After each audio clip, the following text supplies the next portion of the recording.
சிவகங்கை மாவட்டம் மானாமதுரை கிருஷ்ணராஜபுரத்தை சார்ந்த பட்டதாரி இளைஞர் ஆகாஷ் டெலிசன் கடந்த 68 நாட்களுக்கு முன்பாக ஒரு விசாரணைக்காக என்று அழைத்து சென்று அவருடைய கால்களை மிக கடுமையான கம்பிகளை கொண்டு உடைத்து அவர் படுகொலை செய்யப்பட்டிருக்கிறார்.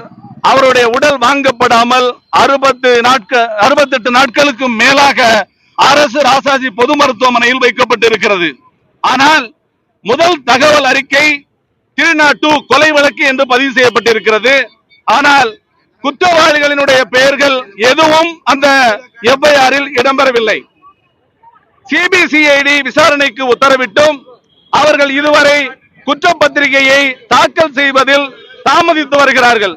எனவே குற்றவாளிகளை தப்பிக்க விடும் விதமாக அங்கே தாமதிக்காமல் உடனடியாக குற்றப்பத்திரிகையை சிபிசிஐடி தாக்கல் செய்ய வேண்டும்.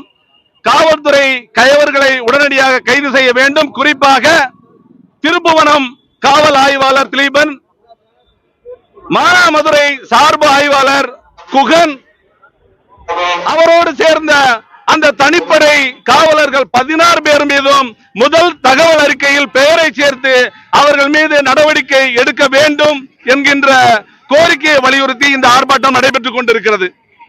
இந்த போராட்டத்தை மதுரை மாவட்ட ஜனநாயக சக்திகள் ஒன்றிணைந்து நடத்தி கொண்டிருக்கிறோம். இதே போல அந்த 68 நாட்களும் அந்த கிருஷ்ணராஜபுரத்தை சார்ந்த மக்கள் மானாமதுரையில் தொடர் உள்ளிருப்பு போராட்டத்தை செய்து வருகிறார்கள். அந்த மக்களுக்கும் அந்த போராட்டத்திற்கும் எங்களுடைய ஆதரவை தெரிவித்துக் கொள்கிறோம்.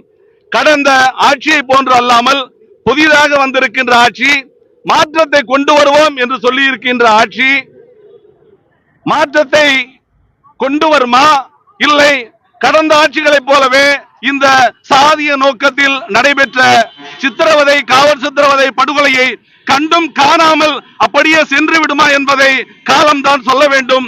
தமிழக அரசு இதை மெத்தனமாக எடுத்துக்கொள்ளாமல் கடுமையாக அணுக வேண்டும். காவல்துறை சித்திரவதையில் சாத்தான்குளத்திற்கு ஒரு நீதி, மடப்புறம் காவலருக்கு ஒரு நீதி, ஆகாஷ் டெலிசனுக்கு ஒரு நீதி என்று பாரபட்சம் காட்டாமல் செயல்பட வேண்டும் என்று நாங்கள் இந்த நேரத்தில் தமிழக அரசை கேட்டுக்கொள்கிறோம்.